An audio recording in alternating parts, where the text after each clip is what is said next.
And those are some of the headlines. This is Democracy Now!, democracynow.org, The War and Peace Report. I'm Amy Goodman. A botched operation to track the flow of guns from the United States into Mexico has prompted the resignation of the acting director of the Bureau of Alcohol, Tobacco, Firearms and Explosives. The U.S. attorney in Arizona, whose office was heavily involved in the program, will also step down. Under the once-secret program called Operation Fast and Furious, federal agents encouraged U.S. gun shops to sell thousands of weapons to middlemen for Mexican drug cartels. The program was meant to gain access to senior-level figures within Mexico's criminal organizations, but agents lost track of as many as 2,500 guns. Last week, the Department of Justice acknowledged to Congress that firearms connected with the ATF's controversial sting operation were used in at least 11 violent crimes in the United States, including the slaying of a U.S. Border Patrol agent. Meanwhile, Operation Fast and Furious never led to any arrests. The ATF's acting director, Kenneth Melson, had recently faced pressure by Congress to resign. He'll be replaced by the U.S. attorney in Minnesota, Todd Jones. Earlier this month, 3 key ATF supervisors of the heavily criticized program were promoted.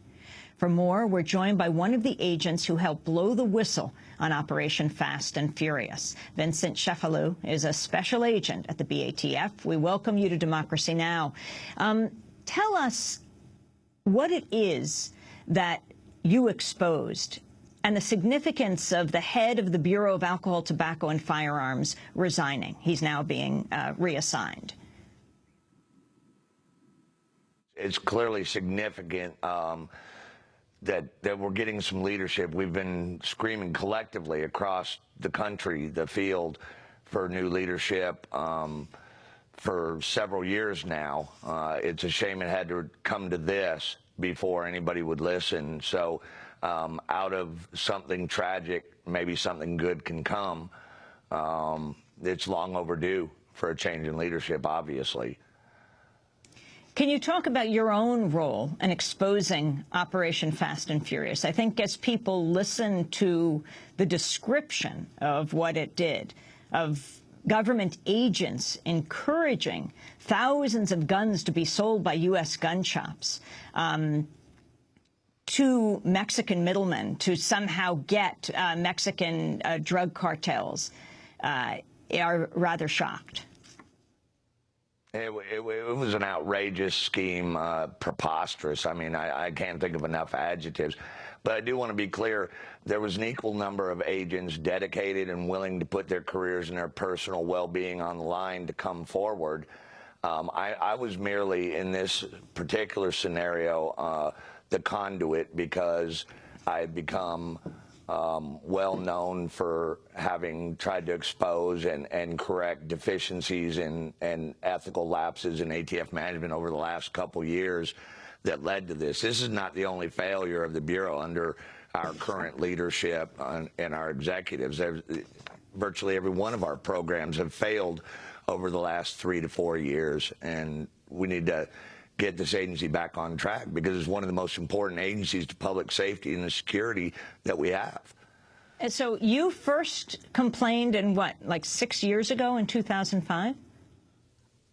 In 2005, with regards to regional issues of gross mismanagement, waste, fraud, and abuse, ethical lapses by the leadership of the San Francisco Field Division that was well documented, that sort of catapulted me into a position because of my seniority and because I know so many people that my phones and emails started ringing off the hook, and I became aware that it was going on nationwide, that the era of reprisal and this whole draconian do as we say, not as we do mentality through a lack of leadership and part-time directors and acting directors, I was in a position to try to help some of these other agents who were suffering the same sort of retaliations for doing the right thing, upholding their oath of office. Did you face retaliation? I've faced withering, horrendous retaliation. Within the Bureau of Alcohol, Tobacco, and Firearms? Yes. What happened to you? Absolutely. Well, over the course of it, I'm going to try to be as specific as possible. I think there's been 2 or 3 suspensions, 3 or 4 reprimands, 5 transfers in 16 months. I've been idled in a cage, basically, in an empty office with nothing to do for 2 years. You're currently working for the ATF. I am. I am facing a proposal to be terminated right now. But yes, I am currently an ATF special agent, and my attorneys at Krevlin and Horst are responding to those proposals. And where do you work? Do you actually work when you're supposedly there? I am on duty at my residence. So they're paying you not to work? They've been doing that for 2 years and denying to the OIG and the other oversight bodies that that was occurring. Now, Vincent Cefalu, were you one of the federal agents who were sent out to encourage these U.S. gun shops to sell thousands of weapons to middlemen for the Mexican drug cartels? Absolutely not. Those were agents out of primarily the Phoenix Field Division, and as we now know, the program was expanding into other field divisions as well. Senator Grassley and Chairman Issa and the committee with Ranking Member Cummins are looking into all that. But no, I was not personally involved. I was merely an advocate. The people were scared to come forward because they had seen nationwide what had occurred to me and others such as Jay Dobbins and Renee Jaquez and John Dodson and other whistleblowers who came forward to do the right thing. So they used me and this website, cleanupatf.org, to get the information to the senators and congressmen to provide oversight. Explain more how this worked, since also agents came to you very concerned. Take us step by step through it, what you understand. An agent walks into a gun shop and says to the gun shop owner what? It's not generally. I mean, this was a wide sweeping misconception of a program from minute one. But with regards to that, our investigations, without disclosing any trade secrets, allow us to track people who shouldn't be buying firearms or buying them for the wrong reasons. Generally, normally, usually, in an expeditious manner, we intercept those firearms or those people. When possible, we develop probable cause and make arrests and prosecute them. When we can't prosecute them, we clearly intercept the guns and conduct an investigation. In this case, the agents were directed to allow the guns to continue on, minimal surveillance, not to track them to their final destination, which would have been impossible because we were withholding information from our counterparts in Mexico. So any suggestion that our intent was to track them to their final destination and target these big cartel members is ludicrous. It couldn't have happened because the minute it would have gotten to the border, any of the guns would have gotten to the border. We lost contact because we had made no arrangements and we were secreting this information from the Mexican government. So we allowed these guns to continue on in hopes of establishing some sort of chain or this iron pipeline, which was so far from the truth, but we were never going to be able to follow it to fruition. A junior agent fresh out of the academy would have been able to deduce that. So the only way to track those guns were to find them at the crime scenes or dead bodies. As the New York Times reported, one straw purchaser, a middleman, bought 600 weapons. That's outrageous. Having worked firearms trafficking for my entirety of my career and having been solely directed at violent crime, we would never, we collectively as a field, as a mission-related organization with proper leadership, ever allow that many guns to get out of our control before intervening on some level.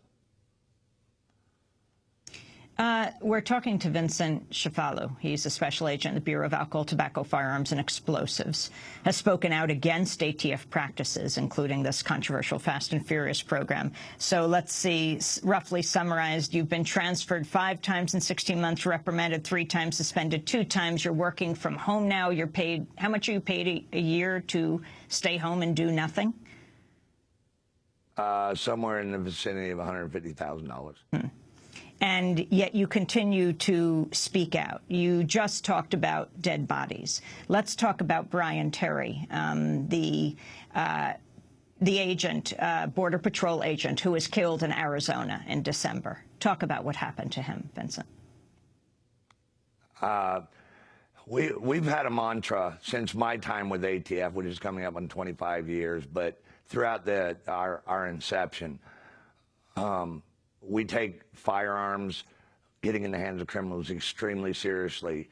And there's been a mantra that we will never let a gun walk, never let it lose our control if we have the ability to stop it, for the very reason, the sole purpose, because we do not want to have the responsibility of a law enforcement officer, particularly, being killed at the hands of one of the guns we could have stopped. And that's what makes Brian Terry's death, and potentially Jaime Zapata as well, so tragic, because one of our own suffered the ultimate sacrifice that, at least for our part, could have been prevented. You're not going to stop criminals from getting guns ever, but in this case, we particularly facilitated the bad guys, and unfortunately, the Terry family paid the ultimate sacrifice, and I'm sorry for that. Operation Fast and Furious guns found at the crime scene.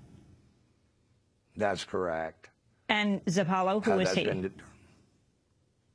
Jaime Zapata was an ICE agent in Mexico, who was recently killed in an ambush of some sort, and I guess there's some information or evidence on some level that some of the firearms may have been tied to Fast and Furious.